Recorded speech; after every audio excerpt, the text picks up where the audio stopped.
وصل مع بعض. يا بابا.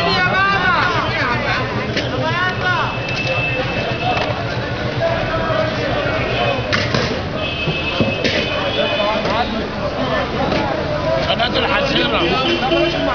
بطارق ابو السيد، كافيار ابو السيد. قطع. حلو حلو.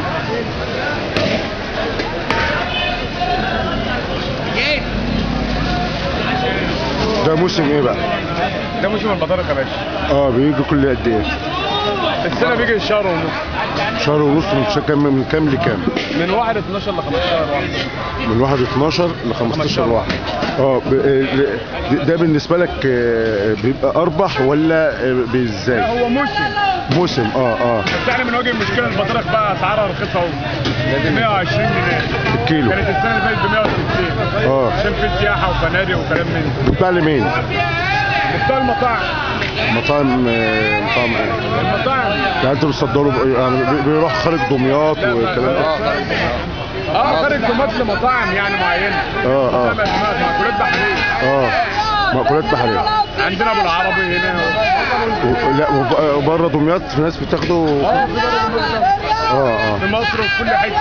وفي شرم الشيخ فنادق بيتعمل زي وجبه الجمبري، وجبه كافيار. جميع الفنادق اللي السياحه شغاله بيشتغل بيتطلب. مفيش سياحه ما بيتطلبش. الفوارغ بقى بينزل سعره بيبقى فارغ. افتحها كده.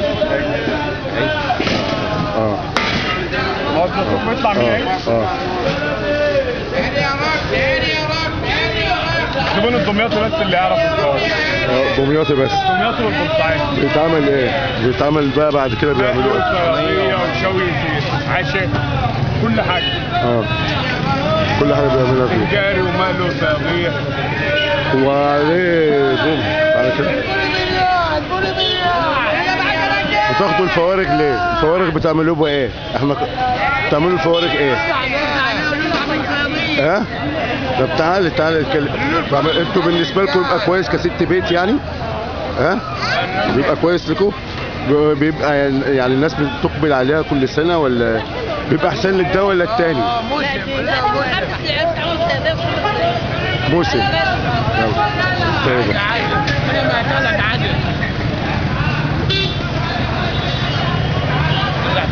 يعني حبيبي